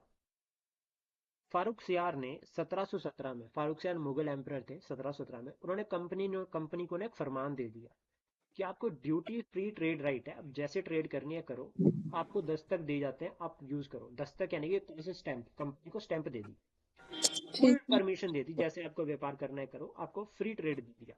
इन रिटर्न आपको मुझे एनुअली कुछ पैसा दे देना बस। ठीक। अब बंगाल एक ऐसी स्टेट है, आज के टाइम पे अगर हम बात करें तो बंगाल क्या है, पूरा इस तरह से देखो, ये पूरा बंगाल, ये बे ऑफ बंगाल हो गया, और ये पूरा बंगाल हो गया, आज का वेस्ट बंगाल और बांग्लादेश। अब हाँ यहाँ जी। से ट्रेड एंड कॉमर्स होता था। हम्म। मतलब यहाँ पर कंपनी पैसा नहीं पे कर रही, फ्री में ट्रेड हो रहा। तो यहाँ का जो हम्म। बंगाल का जो नवाब था ना, सिराजुद्दौला, हम्म। वो बड़ा परेशान हो गया कंपनी से, क्या रे मिस यूज कर रहे हैं, हम्म। अब मुझे तो पैसा मिल नहीं रहा। पैसा किसको मिल रहा है, एम्परर को सारा का सारा, और मुझे ट्रेड पे हम्म। कुछ मिल ही नहीं रहा, तो मेरी तो इकोनॉमी जो है वो खराब हो जाएगी। तो यहाँ पर इसने क्या किया, इसने जो है वो फोर्ट विलियम, अब याद रखना फोर्ट विलियम कलकत्ता की जो फैक्ट्री थी उसको बोलते हैं। ठीक है। इसने क्या किया, सिराज अपनी आर्मी को लेकर गया और फोर्ट विलियम पर कब्जा कर लिया। ठीक है। वहां पर जो अपना एक बंदा अपॉइंट कर दिया, मानक चंद। हम्म। ये आपने पहले पढ़ा होगा थोड़ा बहुत, तो आपको रिकॉल हो रहा होगा, ठीक हाँ है। जी। हाँ जी। मानक चंद को अपॉइंट कर दिया और खुद आकर जो है वो सेलिब्रेट करने लगा कि मैंने कंपनी को जीत लिया। हम्म। अब कंपनी इस टाइम पे क्लाइव वहां पर नहीं था, और ये मैसेज गया ईस्ट इंडिया कंपनी के पास मद्रास। हाँ जी। अब मद्रास को कहते हैं सेंट फोर्ट जॉर्ज, ये नाम पूछे जाते हैं पेपर में, ध्यान रखना। कौन सेंट? फोर्ट जॉर्ज, ठीक है, फोर्ट फोर ही जी। जॉर्ज, ठीक है। हम्म। तो यहाँ पर फिर कंपनी की मीटिंग शुरू हुई। तो कंपनी ने कहा भी कैसे डिफीट करे सिराज को, हम्म। यंग है, एनर्जेटिक है, अच्छा हम्म। पर्सनैलिटी है। तो क्लाइव हम्म। ने बोला मैं ट्राई करूं। हम्म। अब क्लाइव ने पहले भी एक आइडिया दे रखा था जब फ्रांस को हम्म। डिफीट किया था कर्नाटिक वॉर में। तो इस बार हम्म। क्या हुआ, ईस्ट इंडिया कंपनी ने क्लाइव को बोला कि ठीक है आप एक यूनिट लेकर चले जाओ। ठीक क्लाइव है। क्या किया, वो पहुंच गया यहाँ पर फोर्ट विलियम में, और उसने हम्म। बाहर से ऐसे घेर लिया। मानक चंद अंदर बैठे थे। हम्म। अब क्लाइव को पता था कि इनके पास बड़ी आर्मी है और हम तो डिफीट हो जाएंगे। तो दूसरा हम्म। तरीका ढूंढो, दूसरा तरीका ढूंढा यहाँ पर, दैट इज मीर कासिम। मीर कासिम, हाँ जी। मीर जाफर, मीर। मीर मीर जाफर, का। मीर मीर जाफर, का। जाफर। ठीक है। अब क्यों, क्योंकि यहाँ पर क्या हुआ, क्लाइव ने इस पर्सनैलिटी को कहा भाई तुझे नंबर हम्म। बनाएंगे, हाँ जी। हमारी साइड हो जा। हाँ जी। तो मतलब एक बार इसको कंफर्म कर लेना कि मीर जाफर है या मीर कासिम। मेरे ख्याल सर मीर कासिम था, बट देख मतलब लूंगी उसको मैं। गद्दार हिंद कहा जाता है एक तरह से, ठीक है। ठीक है। तो कोई भी हो सकता है, आप सिंपल ही इतना ध्यान में रखना क्योंकि कई बार कंफ्यूजन हो जाता है, ठीक है। बट ठीक लेकिन है आई सर। थिंक शायद मीर कासिम ही है। मीर हाँ, कासिम, मीर फिर मीर कासिम सुना जाफर, हुआ लग फिर, रहा है। नहीं नहीं हाँ, फिर अगेन रुको रुको एक मिनट मैं देख ही लेता हूँ। ठीक है सर। क्योंकि पहले ही क्लियर करके चलते हैं ना, तो सही रहेगा। हाँ जी सर।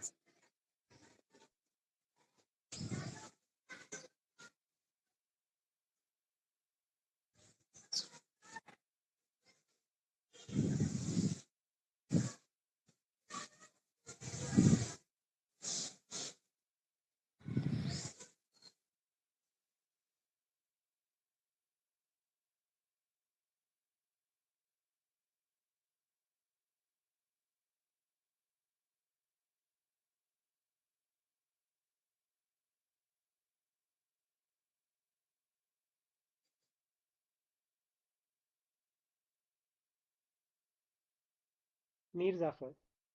मीर जाफर है। हम्म। ठीक है सर। ठीक है, तो याद रखना कि ये मीर जाफर है जिसको उसने ब्राइब किया था।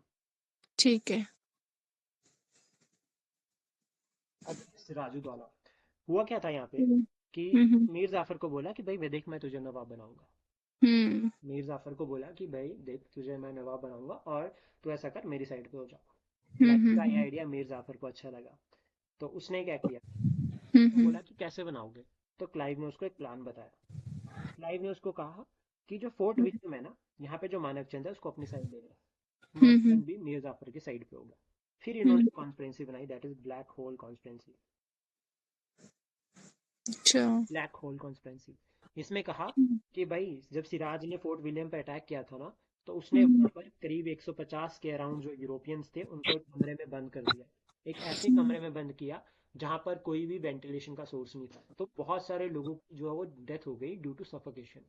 हाँ जी। मतलब क्लाइव एक अच्छा रूल, क्लाइव ने ये कहा कि सिराज हम्म जो है वो एक अच्छा नवाब नहीं है, और मीर जाफर एक अच्छा ऑप्शन है उसकी जगह। ईस्ट इंडिया कंपनी तक ये मैसेज पहुंच गया। क्लाइव का आइडिया अच्छा लगा ईस्ट इंडिया कंपनी को, ने कहा कि ठीक है एक्शन ले लो। उन्होंने क्या किया, फोर्ट विलियम पर कब्जा कर लिया। ठीक है। सिराज अपनी कैपिटल में था मुर्शिदाबाद। अब मीर जाफर उसके पास गया। उसने कहा कि सर बात ऐसी है कि फोर्ट विलियम पर ईस्ट इंडिया कंपनी ने दोबारा कब्जा कर लिया, अब हमें लड़ना हम्म पड़ेगा। तो सिराज ने कहा ठीक है, चलो करो अपनी आर्मी तैयार। और ये अपनी हम्म 1 लाख की आर्मी लेकर चल दिए।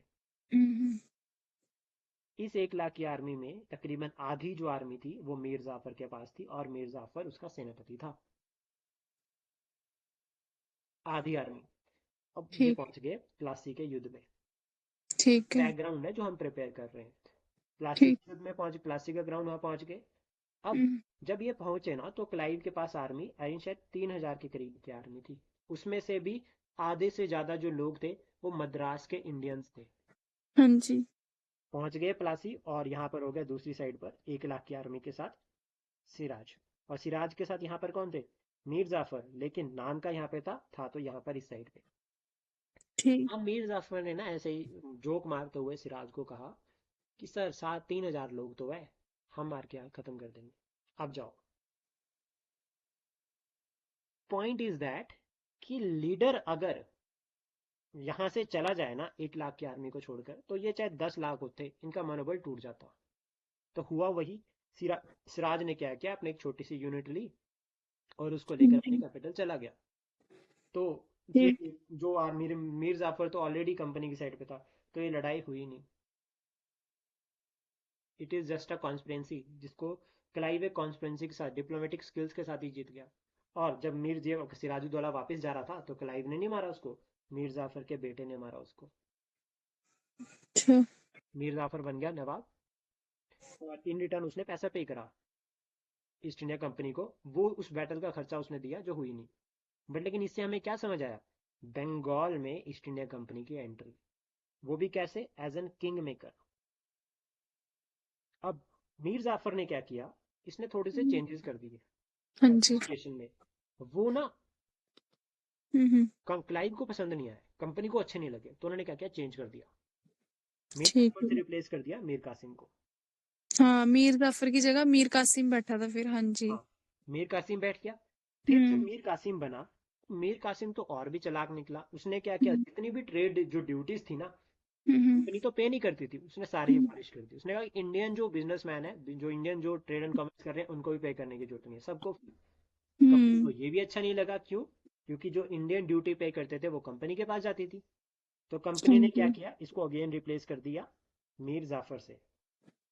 अब ये भाई इससे इतना नाराज हुआ कि ये चला गया अवध के पास, और ठीक है। अवध में चला गया है सुजाउदौला के पास। बोला हम्म। सुजाउदौला को कि मुझे आर्मी चाहिए, मेरी मदद करो, और हम क्या करेंगे, कंपनी को बाहर निकालेंगे और बंगाल पे रूल करेंगे, आधा पैसा आप ले लेना, आधा मेरे को दे देना। हाँ, वो दोनों राजे मिल गए थे फिर, है ना? हाँ। तो फिर हम्म। अवध में एक और पर्सनालिटी था जिसका नाम था हम्म। शाह आलम सेकंड, हाँ जी। जो कि मुगल एम्परर था। तो उसने कहा कि हम्म। भाई छोड़, रुको रुको, शाह आलम सेकंड ये भी इन्वॉल्व होंगे यहाँ पर, और ये तीनों मिलकर चलते हैं बक्सर में। दैट इज बक्सर का हाँ युद्ध, जी। हाँ, battle of 1764, Buxar. Battle of Buxar. Hmm. अब इस टाइम पे क्लाइव इंडिया में नहीं था, ठीक है। यहाँ पे क्लाइव इंडिया में नहीं था, और ये बैटल इंपॉर्टेंट बैटल रहती है। इस बैटल में डिफीट करते हैं एक कैप्टन, आई थिंक शायद स्किप कर रहा है माइंड से, बट मैं बता दूंगा आपको कि वो नाम क्या रहेगा। तो वहां से जो कैप्टन थे, थॉमस बेस्ट आई थिंक शायद, हाँ वो जी। डिफीट करते हैं। और उसके बाद अब ईस्ट इंडिया कंपनी परेशान हो गई, क्योंकि उन्होंने इस बार मुगल एम्परर को हरा दिया, कि अब क्या किया जाए। तो देन उसके बाद एंट्री होती है क्लाइव की, 1765। फिर क्लाइव जब आता है तो वो करवाता है ट्रीटी ऑफ अलाहाबाद। ठीक। ये जो ट्रीटी है ना इलाहाबाद की, ये हाँ मैच जी। फॉलोइंग में आती है कौन सा इवेंट पहले हुआ। तो ठीक है। 1765 में ट्रीटी साइन हुई। इस ट्रीटी से ईस्ट इंडिया कंपनी के पास दीवानी और निजामत, ये दोनों आ गई। And this concept is called as dual government. ठीक है sir. Political establishment of East India Company in India. अब अगर क्वेश्चन आपको आए कि Britishers came to India, hmm. Colonize India, is it true और हम्म। नॉट, तो आप वहां पर ये रेफरेंस लिख सकते हो कि यस, ये हाँ जी। एग्जाम्पल आ गया। हम्म। बंगाल पे कब्जा मतलब ट्रेड एंड कॉमर्स पे कंट्रोल, मतलब रेवेन्यू, बंगाल का रेवेन्यू। तो जितना भी कैपिटल बंगाल, होती थी ना सर ये एक तरह से। हाँ, फाइनेंशियल कैपिटल हम्म। उस टाइम पे। तो ठीक है। जितना भी रेवेन्यू बंगाल से आ रहा था ना, ईस्ट इंडिया कंपनी को उसका कितना फायदा हुआ। पहला क्या प्रॉफिट हुआ, पहले उनको लंदन से पैसा लेकर आना पड़ता था, गोल्ड लेकर आना पड़ता था, फिर ट्रेड एंड कॉमर्स करते थे। अब क्या करते थे, इंडियन रेवेन्यू से ही यहाँ पर रॉ मटेरियल खरीदते थे, और फिर उसको हम्म। ब्रिटेन में जाकर जाओ बेचते थे। फिर वहां पर जो प्रोडक्ट बनता था वो अदर कंट्रीज में जाता था। ऐसे सिस्टम चलता था। तो मतलब क्या होगा, एक तो ये, दूसरा ये जो रेवेन्यू आया ना, इससे वॉर, जितना भी ईस्ट इंडिया कंपनी का जो वॉर खर्चा था वो इस रेवेन्यू से पूरा होने लगा। तो इसके बाद ठीक। ईस्ट इंडिया कंपनी ने जितनी भी पावर थी, मराठा, मैसूर, सिख, हम्म। जो भी थे, अफगान वगैरह, सबको डिफीट किया। किसके दम पे, बंगाल के दम पे, क्योंकि इतना पैसा था बंगाल से। ठीक है सर। हुआ क्या कि कंपनी रूल की शुरुआत कैसे हुई, हम्म। 1765 में। अब हाँ एक जी। कंसेप्ट आपने पढ़ा होगा पॉलिटी में, हमने हाँ कितनी जी। बार पढ़ा है कि हमारी कोई भी टेरिटरी, जैसे मान हम्म। लीजिए कि अंबानी जी है। हाँ जी। अब अंबानी जी ने कोई आइलैंड खरीद लिया, हम्म। तो क्या उस आइलैंड के ऊपर अंबानी जी का राइट होगा या इंडिया का राइट होगा, इंडिया की वो टेरिटरी होगी।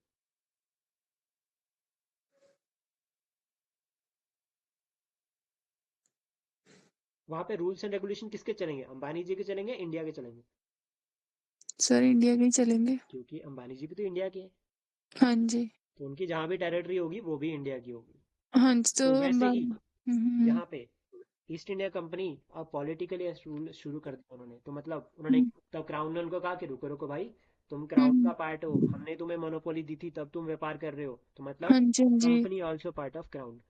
तो मतलब कंपनी के कि बेस पे, राजा को उन्होंने अपने अंडर ले लिया, और जो कंपनी बोलेगी, राजा एक तरह से मतलब एज अ गवर्नर काम कर रहा था, हाँ है ना? बिल्कुल। तो यहाँ पर क्या हुआ, हम्म। 1765 में ट्रीटी ऑफ हम्म। इलाहाबाद हुई, क्लाइव भारत हम्म। आए, और क्लाइव हम्म। ने एडमिनिस्ट्रेशन शुरू कर दी, जिसको कहते हाँ हैं जी। डुअल गवर्नमेंट, दीवानी और हाँ। निजामत। दीवानी मतलब दीवानी और कौन सा? रेवेन्यू कलेक्शन, दीवानी होगी हम्म। रेवेन्यू कलेक्शन, और निजामत हम्म। मतलब लॉ एंड ऑर्डर।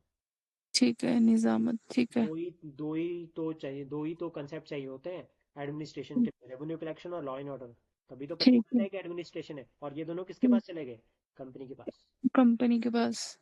अब यहाँ पे नाम याद करने आपका ड्यूटी है, कि ठीक है। कौन कौन क्या क्या राजा बना, वो आपको नाम याद करने हैं। जैसे दीवानी के लिए अगर बात करें तो रजा खान को पॉइंट किया था, निजामत के लिए भी बंगाल के लिए थे, तो इस तरह से। और हम्म यहाँ पर और भी फीचर्स रहते हैं स्टेटी के, जैसे कि शाह आलम सेकंड है, उसको पेंशन दे दी, शुजाउद्दौला को भी से भी खर्चा लिया वॉर का। हम्म। और भी बहुत सारे आते हैं, बट लेकिन अभी क्या है कि हम एक बेसिक बैकग्राउंड जो बना रहे हैं, बाकी आप रेस्ट आपको पढ़ने हैं, क्लियर करने हैं। ठीक है अब सर, देखो। जो आप ये समझा रही है इस बुक में लिखा हुआ है ना? नहीं, अच्छा, तो ये नोट्स में तो ये होगा। मैं आपको भेजूंगा नोट्स। ठीक है सर, ओके। इसमें वही तो हम क्या कर रहे हैं ना, एक बैकग्राउंड बना रहे हैं इस बुक को पढ़ने का, ठीक है। ताकि ऐसा ना हो ना कि वॉरेन हेस्टिंग्स आप पढ़ो आपको पता ही ना चले, तो वो हम हम्म, प्रिपेयर कर रहे हैं। अब ठीक यहाँ है। पर क्या है कि 1765 में हम्म कंपनी ने क्लाइव हम्म को बुलाया भारत कि आप आओ। हम्म 2 साल हम्म क्लाइव ने यहाँ पर रूल किया, 67 हम्म तक। और दो हम्म साल तक उसने एडमिनिस्ट्रेशन को प्रॉपर पूरा मैनेज किया, दैट इज हम्म, मतलब क्लाइव ऑफ इंडिया भी इसको बोलते हैं फेज को। तो यहाँ पे क्लाइव ने बहुत ठीक है। करप्शन किया, बहुत पैसा हम्म लेकर गया था क्लाइव यहाँ से, इतना पैसा लेकर गया था कि वहां पे उसको जो है वो जब जब पूछा ना उससे, तो उसको हम्म। फिर सुसाइड करना पड़ा था। अच्छा। इतना पैसा लेकर गया था यहाँ से क्लाइव। ठीक है सर। मीनवाइल क्या हुआ कि हम्म यहाँ पे अगर आप देखोगे, जैसे हम्म क्लाइव रूल शुरू हुआ यहाँ पर या कंपनी रूल शुरू हुआ, तो हम्म 1767 से लेकर 69 के बीच में ना, यहाँ पर हम्म फर्स्ट एंग्लो मैसूर वॉर है, हम्म। जिसका रिजल्ट ट्रीटी ऑफ मद्रास है। हाँ जी। ये वॉर जो है वो टीपू सुल्तान, सॉरी आपका हैदर अली और ईस्ट इंडिया कंपनी के बीच में हाँ हुई। जी। एक ये लड़ाई हो गई, ठीक है। दूसरा और हम्म भी छोटी छोटी लड़ाई चल रही थी, जिसकी वजह से कंपनी ना दिवालिया हो रही थी। मतलब क्या है, हम्म कंपनी के अंदर भी करप्शन था, अंदर करप्शन हो रहा था, हम्म। तो कंपनी का पैसा नहीं जाता था, जो कंपनी के जो ऑफिशियल्स थे वो अमीर हो फिर रहे कंपनी में जो ये हैदर अली के साथ लड़ाई हुई थी, रॉबर्ट क्लाइव ही था ये की? थे। नहीं नहीं नहीं, यहाँ पे पर्सनालिटी कोई और आता है, उनका नाम याद हम्म, करने की जरूरत नहीं है। ठीक है। बस आपको सिंपल याद रखना है कि पहली एंग्लो मैसूर वॉर है।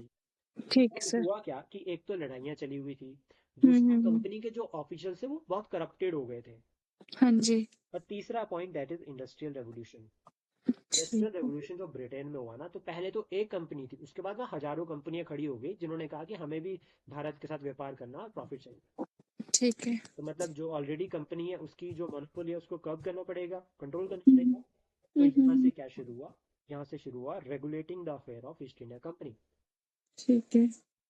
एक ये कारण हो गया।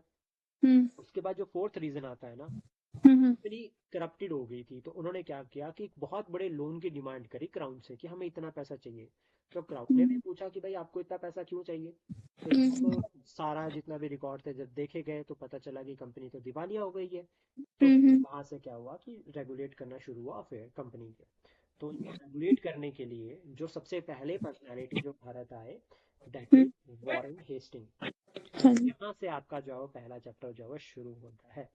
तो इसमें ठीक है। मेंशन्ड है, ये जो चैप्टर है, लेसन है। हम्म, अब यहाँ पर देखो क्लाइव वाला कंसेप्ट आपको क्लियर हो गया। हाँ तो जी। आते ही सारा आपको पता चलेगा कि डुअल गवर्नमेंट जो है वो वॉरेन हेस्टिंग ने अबॉलिश कर दी। तो अब आपके माइंड में हाँ रहेगा जी। डुअल गवर्नमेंट क्या थी, दीवानी और निजामत। ठीक है। 1772 से लेकर 85 तक as hmm, governor general of Bengal इसने काम किया। सर ये काफी अच्छा भी था, और मतलब ये एजुकेशन वगैरह भी लेके आया था ना, मे बी। हाँ, और वो हम लिखेंगे इंट्रोडक्शन ऑफ एजुकेशन से रिलेटेड। ठीक है। वो मैं आपको मतलब इसने बताता हूँ काफी इंडिया को मतलब इम्प्रूव करा था ना? हम्म, ठीक है सर। ठीक है। तो ठीक है। यहाँ पर क्या हुआ हम्म, कि India under the English east India company, और पहला चैप्टर आ गया वॉरेन हेस्टिंग। ठीक सबसे है। पहले तो मैं आपको बताता हूँ कि मैं आपको एक गवर्नर जनरल की पीडीएफ शेयर करूंगा, ठीक इसमें है। सारे गवर्नर जनरल लिस्टेड है और उनके क्या क्या काम है वो भी लिस्टेड है। मतलब उसके ठीक है। टाइम पे कौन कौन से मेजर इवेंट हुए, जो कि ठीक प्रीलिम्स है। के लिए हो जाएगी। तो मतलब प्रीलिम्स के लिए ठीक। तो हमें टारगेट करना है कि हमें जो ये बुक है, हमें इसको प्रीलिम ओरिएंटेड नहीं पढ़ना, हमें इसको मेंस ओरिएंटेड पढ़ना है। Means oriented. तो अब देखो यहाँ पर हमें क्या क्या मिलेगा पढ़ने के लिए, कि हमारे क्या क्या ऑब्जेक्टिव रहने वाले हैं। तो सबसे पहले तो देखेंगे growth of East India Company in India. ठीक है। मतलब वॉरेन हेस्टिंग के टाइम पे जो जो इवेंट हुए, उससे हमें हम्म ये पता चला कि कंपनी रूल भारत में स्ट्रांग हो गया। फिर उसके हम्म बाद ये पहला गवर्नर जनरल है, governor hmm general Bengal, first hmm, governor general of Bengal. अब इसके टाइम ठीक। पे एक एक्ट आया, that is regulating act of 1773। 1773। Hmm provisions क्या है, मेरिट्स क्या है, डिफेक्ट क्या है। ठीक है। यहाँ से हम क्या कर सकते हैं, खुद एक क्वेश्चन बना सकते हैं कि right a hmm, note on the regulating act of 1773। तो जब ठीक है। ऐसा नोट आता है ना, मतलब तो हमें पूरा इसको एनालाइज करना है, क्या ठीक। वो फीचर्स है, क्या मेरिट रहती है, क्या डिमेरिट रहती है। फिर ठीक उसके है। टाइम पे देखो, अगर हम बात करें तो यहाँ से आप देखोगे ना कि हम्म इंडिया की जो मतलब जो रीजनल जो रूलर्स है, जैसे मैसूर हो गया, अगर हम्म। बात करें मराठा हो गए या हाँ निजाम जी। हो गए, इनके साथ लड़ाइयाँ शुरू हो गई हाँ जी। ईस्ट इंडिया कंपनी की। तो मतलब क्या है कि हम्म। इंडिया में ईस्ट इंडिया कंपनी इनको एक एक करके डिफीट करना शुरू किया। तो दैट मीन्स कि expansion of East India company, ठीक है। कंपनी रूल का एक्सपेंशन भारत में। तो फिर यहाँ पर आपको इसके टाइम पे वॉरेन हेस्टिंग के टाइम पे फर्स्ट मराठा वॉर और सेकंड मैसूर वॉर ये देखने को मिलेगी। अब देखो, फर्स्ट मैं आपको बता चुका हूँ, मैसूर वॉर 67 से लेकर 69 के बीच में थी। आप इसको गूगल करके ही पढ़ सकते हैं, मैं आपको नोट शेयर करूंगा, वहां से भी बन जाएगा। फिर उसके ठीक बाद है। स्पीड्स एक्ट आपका आया 1784 का, और देन फोर उसके पे। बाद वॉरेन हेस्टिंग की इम्पीचमेंट। ठीक है।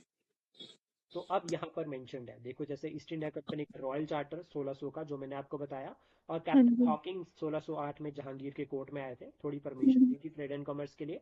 तो पहली हम्म। कंपनी लगाने की परमिशन मिली थी सूरत सूरत में, मिली थी, हाँ जी। ये यहाँ पर मेंशन है।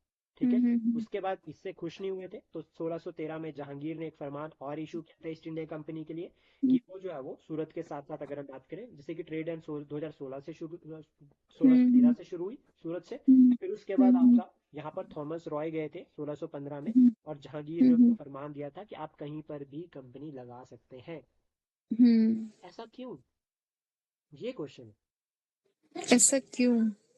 ऐसा इसलिए क्योंकि हम्म। इंग्लिश से पहले कौन है ट्रेड करने के लिए, पोर्चुगीज। हाँ जी। और जो ये आपका वेस्ट कोस्ट है ना, एक मिनट सॉरी, मैं थोड़ा गलत बन गया। हम्म तो ये वाला जो कोस्ट है ना, इस कोस्ट पे यहाँ पर हम्म। पोर्चुगीज का बहुत स्ट्रांग होल्ड था। हाँ जी, हाँ जी, गोवा वाली साइड। हाँ, इवन जो मुगल एम्परर है उसको भी पे करना पड़ता था, तभी ट्रेड एंड कॉमर्स होता था। तो हम्म। ईस्ट इंडिया कंपनी एक अपॉर्चुनिटी थी, एक ऑप्शन था पोर्चुगीज को हम्म, जो है वो एलिमिनेट करने का, ठीक है। मुगल एम्परर के पास। तो जहांगीर ने भी सोचा कि दो कंपनियों को हम्म आपस में लड़ा देता हूँ, प्रॉफिट मेरा होगा। अगर ये हम्म, जीते, अगर ईस्ट इंडिया कंपनी जीती तो भी प्रॉफिट, अगर पोर्चुगीज जीते तो भी प्रॉफिट। ठीक तो है। यहाँ पे एक ना बैटल है, बैटल ऑफ स्वले, ठीक 1612 है। की। ठीक है। इस बैटल के बाद, इस बैटल में एक छोटी हम्म सी आर्मी ईस्ट इंडिया कंपनी की बड़ी पोर्चुगीज आर्मी को डिफीट करती है। तो जहांगीर की आंखें खुलती है कि नहीं, पोर्चुगीज को डिफीट करने वाला कोई तो है। तो फिर यहाँ हम्म पर आगरा, अहमदाबाद, बारूच, यहाँ पर ईस्ट हम्म, इंडिया कंपनी क्या करती है, अपनी ट्रेडिंग कंपनीज लगानी शुरू कर देती है। हाँ जी। ट्रेड एंड कॉमर्स शुरू हुआ। फिर उसके बाद हम्म 1639 फ्रांसिस हम्म, ये क्या करते हैं, मद्रास को एस्टेब्लिश करते हैं, इसका नाम रखते हैं सेंट फोर्ट जॉर्ज। ठीक है। ठीक है। फिर उसके बाद आपको याद रखना कि यहाँ पे किंग चार्ल्स सेकंड क्या करते हैं, बॉम्बे को, हम्म वो उनको डॉरी में मिला था बॉम्बे डच से, तो वो ईस्ट हम्म इंडिया कंपनी को दे देते हैं। तो ईस्ट इंडिया कंपनी के पास क्या आ गया, मद्रास आ गया, और दूसरा हम्म बॉम्बे आ गया, दो रीजन आ गए। हम्म, अब उनको चाहिए था बंगाल। तो बंगाल हम्म, में भी उनको तीन विलेजेस, सुतिनता, गोविंदपुर और कैलिकटा, ये तीन हाँ रीजन जी। मिली, जिसका नाम उन्होंने रख दिया फोर्ट विलियम। हम्म। ये हो गया फोर्ट विलियम यहाँ पर। तो इस तरह से ठीक ध्यान है। में रखना। तो क्या हुआ कि अब क्या हुआ, तीनों रीजन, अब ये तीनों हम्म रीजन कैसे बनते हैं बताए। ये तीनों रीजन बनते हैं इस तरह से, जैसे ये आप यहाँ पर देखोगे, एक मिनट, हम्म। मैप शो हो रहा है ना आपको यहाँ पे हाँ क्लियर। जी, हाँ जी, ग्रीन कलर का बना ठीक रहे है, हो। तो यहाँ पर हम्म, ये हो गया बॉम्बे, यहाँ पर हो हाँ गया जी। मद्रास, मद्रास, और और यहाँ पर हो ऊपर गया उस साइड बंगाल। बंगाल है। ये तीनों रीजन, ये तीनों हम्म, रीजन हमारे मेन ट्रेड सेंटर थे, जिनके ऊपर कंट्रोल आ गया ईस्ट इंडिया कंपनी का। कंपनी का, हाँ जी। ठीक है। फिर उसके बाद बैटल ऑफ प्लासी, बक्सर, जो मैंने आपको बताया, ये कहानी याद रखना। हम्म, फिर हाँ उसके बाद जी। कंपनी रूल रहता है आपका 1858 तक, और कंपनी के हम्म, बाद कौन शिफ्ट हो जाता है, क्राउन में। तो यहाँ पे ठीक है। जो पहले पर्सनालिटी है, Robert Clive was the first governor of fort William, ये हम्म पॉइंट आपसे पहले में पूछा जा सकता है। और 1772 में याद रखना कि वॉरेन हेस्टिंग को अपॉइंट किया था गवर्नर ऑफ फोर्ट विलियम। उसके बाद रेगुलेटिंग एक्ट जब आया, सेवनटीन फिर ये सेवेंटी बन थ्री गया में governor general of Bengal. Bengal. फिर ठीक है। इसने कुछ रिफॉर्म्स किए। हाँ रिफॉर्म्स क्या जी। किए, डुअल ड्यू सिस्टम उसने सिस्टम अबॉलिश किया। अबॉलिश कर दिया। तो ये क्लियरली हो गया। अब देखो, ठीक है। डुअल गवर्नमेंट मतलब इसने क्या किया कि रेवेन्यू कलेक्शन के लिए एजेंट्स को अपॉइंट करना शुरू किया, जो कौन थे, हम्म, यूरोपियंस। ठीक है। इस तरह से ध्यान में रखना। फिर उसका रेवेन्यू रिफॉर्म्स इसने किए, तो इसने बोर्ड हम्म ऑफ रेवेन्यू एक जो है वो एस्टेब्लिश किया। ठीक है, हम्म कलकत्ता में एस्टेब्लिशमेंट हुई। और हम्म, कलकत्ता जो है वो ब्रिटिशर्स की क्या बनता है, कैपिटल बनता है, यानी कि बंगाल की कैपिटल इनिशियली हाँ कलकत्ता जी। बनती है। फिर उसके बाद यहाँ पर क्या है, रेवेन्यू वाला बोर्ड चलता है, जमींदार बहुत सारे डिफॉल्टेड हो गए थे, तो ये इतना ज्यादा सक्सेसफुल नहीं रहा, इसको अबॉलिश कर दिया। हम्म फिर उसके बाद जुडिशियल सिस्टम में इसने रिफॉर्म्स किए, जैसे कि इसने क्या किया, इसने जो है वो जुडिशरी में रिफॉर्म्स के लिए कोशिश करी कि जो इंडियन जजेस है उनको भी अपॉइंट किया, और कोशिश ये करी कि इम्प्रूवमेंट की जाए। बट लेकिन इसका जो जुडिशियल सिस्टम है वो उतना ज़्यादा इंपॉर्टेंट नहीं है जितना कॉर्नवालिस का है। तो कॉर्नवालिस वाला भी अगर आप पढ़ते हो तो चल पड़ेगा, बट यहाँ पे भी आप इसको कवर कर सकते हैं, मतलब ये भी पार्ट ऑफ रिफॉर्म ही है। फिर उसके बाद अगर यहाँ पे बात करें तो इसने क्या किया, सदर दीवानी अदालत, सदर निजामत अदालत, ये सब अपॉइंट करे फॉर कोर्ट्स। और फाइनल जो कोर्ट अपील है दैट इज गवर्नर जनरल की काउंसिल। ठीक है। अब ये कैसे पता चलेगा, ये पता चलेगा आपका जो एक्ट होंगे वेरियस उनके अंदर। फिर उसके ठीक बाद है। हिंदूज के लिए हिंदू लॉ एक्सपर्ट बनाए, मुस्लिम्स के लिए मुस्लिम, क्योंकि अगर जज यूरोपियन है, अब उसको तो पता नहीं है हिंदू लॉ और मुस्लिम लॉज का, तो उन्होंने क्या हाँ किया, जी। यहाँ के जो स्कॉलर्स थे उनको असिस्ट अपॉइंट किया। ठीक है, एक पॉइंट ये हो गया। फिर उसके ठीक बाद है। ट्रेड रेगुलेशन के लिए भी इसने रिफॉर्म्स किए जो आपको यहाँ पर मिल जाएंगे, जैसे कि 10 तक का जो सिस्टम था वो उसने एबॉलिश किया, ताकि नुकसान ज्यादा ना हो, मतलब करप्शन को कम किया जाए। कंपनी के जो सर्वेंट थे उनको प्राइवेट ट्रेड करने से मना कर दिया कि आप ट्रेड नहीं कर सकते, लिमिट कर दिया उसको। देन रेगुलेटिंग एक्ट 1773 का पूरे फीचर यहाँ पर मेंशन्ड है, आप इनको कवर कर सकते हैं, यहाँ से पढ़ सकते हैं। ठीक है। फिर उसका प्रोविजन क्या क्या थे इसके यहाँ पर मेंशन्ड है, जैसे कि कोर्ट ऑफ डायरेक्टर्स बनाए गए। ठीक है, और इनकी टर्म जो है वो पहले 1 साल की थी, फिर 4 साल की कर दी। और इसमें था कि 1/4 जो है वो रिटायर्ड होंगे एवरी ईयर। ठीक है, और जो रिटायर्ड डायरेक्टर है वो दोबारा से नहीं बन सकता, तो ऐसे फीचर्स। गवर्नर ऑफ बंगाल जो है वो गवर्नर जनरल ऑफ बंगाल बन गया, जिसका टेन्योर हम बात करें 5 साल का था, लेकिन यहाँ पर एक्सटेंड किया गया वारन हेस्टिंग का। एक काउंसिल रहेगी, एग्जीक्यूटिव काउंसिल, जिसके जो है वो 4 मेंबर होंगे जो गवर्नर जनरल को जो है वो सपोर्ट करेगी। एग्जीक्यूटिव काउंसिल मतलब क्या हो गया कि डिक्टेटरशिप को अवॉइड करना, ठीक है। मेंबर होंगे तो मिलकर डिसीजन लिया जाएगा। और गवर्नर जनरल के पास कास्टिंग वोट रहेगी, कास्टिंग वोट आजकल स्पीकर के पास होती है। ठीक है। एक ये पॉइंट हो गया। फिर गवर्नर जनरल एंड काउंसिल अगर हम बात करें तो वो सुप्रीम बॉडी है, ठीक है, रिलेटेड टू ऑल मैटर, चाहे वो वॉर है चाहे वो पीस है, इनका डिसीजन फाइनल रहेगा। फिर उसके ठीक बाद है। गवर्नर जनरल के पॉइंट ऑफ व्यू से अगर हम बात करें तो यहाँ पर सुप्रीम कोर्ट बनाया गया 1774 में रॉयल चार्टर के थ्रू। क्यों, कि जो ब्रिटिश सब्जेक्ट है भारत में उनका ट्रायल करने के लिए सुप्रीम कोर्ट की ठीक है। एस्टेब्लिशमेंट हुई। ये कलकत्ता में हुई। जो आज के टाइम पे सुप्रीम कोर्ट है ये वो सुप्रीम कोर्ट नहीं है। हाँ जी, हाँ जी। ठीक है, उसके बाद वेरियस एक्ट आते हैं। फिर मेरिट और डिमेरिट मेंशन है यहाँ तो पर, ये सुप्रीम कोर्ट कैलकाटा वाला है? जो आज के टाइम पे है। नहीं, हाँ जी, मेरे को बताओ थोड़ा सा, ये पॉइंट नहीं समझी मैं आपका। जो ये वाला जो सुप्रीम कोर्ट है ना, ये कलकत्ता वाला है। हाँ जी। आज के टाइम पे नहीं है, क्योंकि ये 1858 में अबॉलिश कर दिया था। ठीक है। आज के टाइम वाला जो है ना वो है आपका 1935 में जो फेडरल जो कोर्ट बना था, ठीक है। वो सुप्रीम कोर्ट आज के टाइम वाला सुप्रीम कोर्ट है। ठीक है सर। मेरिट और डिमेरिट ये सब यहाँ ठीक पे है। कवर होती है, इसमें से ये पढ़ना है आपको। फिर उसके बाद वॉरेन हेस्टिंग की एक्सपेंशनिस्ट पॉलिसी, रोहिला ठीक है। 1774 की, इसमें क्या हुआ था ठीक ये है। आपको यहाँ से पता चल जाएगा इजिली। फिर उसका फर्स्ट एंग्लो मराठा वॉर, ठीक है। कहानी है यहाँ पर ये कवर हो जाएगी, नहीं समझ आएगी मैं आपको उसको बता दूंगा। ठीक है। ठीक फिर है। उसके बाद नेक्स्ट यहाँ पर ट्रीटीज आते हैं कुछ एक लाइन में, ये ट्रीटीज आपको याद करनी है, और फाइनल ट्रीटी आपको याद करनी है, ट्रीटी ऑफ सालबान। ठीक है। अब जो ये बैटल्स है, जो ये ट्रीटीज है, इनको पढ़ने का तरीका क्या है, अब वो मैं आपको बताता हूँ। तो सबसे पहले देखो आपको क्या करना है कि इस तरह से एक ट्रायंगल बनाना है। ठीक है। ठीक है। अब यहाँ पर बीच में हमने लिख दिया फर्स्ट एंग्लो मराठा वॉर। ठीक है। ठीक है। तो यहाँ पर हमें क्या करना है, सबसे पहले हमें रीजंस लिखने हैं, ठीक है। क्या रीजंस थे। फिर उसके बाद हमें एक्शन देखना है, एक्शन हम्म। में हमें क्या करना है, लीडर्स के नाम लिखने हैं इस तरह से। और ठीक है। रिजल्ट में हमें ट्रीटी लिखनी है बस। ठीक है। इसी ट्रायंगल में आपको सारी की सारी कवर करनी है, कि ठीक। जितने आपको कंसाइज नोट्स बनेंगे ना उतना आपको रिवीजन करने के लिए हेल्प रहेगी। ठीक है। तो फर्स्ट एंग्लो मराठा वॉर इस तरह से कवर हो जाएगी। सेकंड हम्म। एंग्लो मैसूर वॉर भी हम इसी तरह से कवर कर सकते हैं। फर्स्ट को भी हम हम्म। कवर कर सकते हैं इसी तरह से, जैसे फर्स्ट जो ठीक है है। वो हैदर यहाँ पर हुई थी तो इसके बारे में भी मेंशन है। सेकंड हम्म। भी। ठीक है, फिर उसके बाद यहाँ पे याद रखना 1782 में हैदर अली की डेथ हो गई थी, और मैच फॉलोइंग में ये ईयर पूछा गया है। ठीक है। फिर उसके बाद ट्रीटी ऑफ मैंगलोर 1783, कहीं पर टीपू ये सुल्तान भी तो 1784 आया भी था नहीं। सर इसमें। हाँ जी। टीपू सुल्तान भी आया था ना? हाँ, टीपू सुल्तान के यहाँ पर जब उसकी डेथ हो गई थी हैदर की, हाँ। तो इधर टीपू सुल्तान ने कंटिन्यू किया था। और जो ट्रीटी ऑफ मैंगलोर है ये टीपू सुल्तान ने साइन करी थी। ठीक है। फिर उसका पेट्स एक्ट, इसके फीचर हम्म। प्रोविजन क्या थे वो यहाँ पर मेंशन है, इतने ही कवर कर लोगे काफी रहेगा। फिर उसके ठीक बाद है। वॉरेन हेस्टिंग की इम्पीचमेंट हुई, क्यों हुई? और वहां पर ना एक नंद कुमार केस है।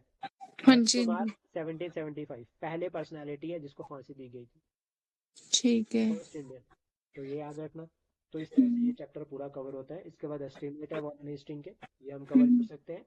और हम्म, फाइनली इसके बाद क्या है ना कि हमें क्या पढ़ने को मिला यहाँ से, वो यहाँ पर मेंशन्ड है। और ठीक है। फिर इसके बाद देखो यहाँ पर क्वेश्चंस है। जैसे बैटल ठीक ऑफ है प्लासी कौन से ईयर में हुई थी?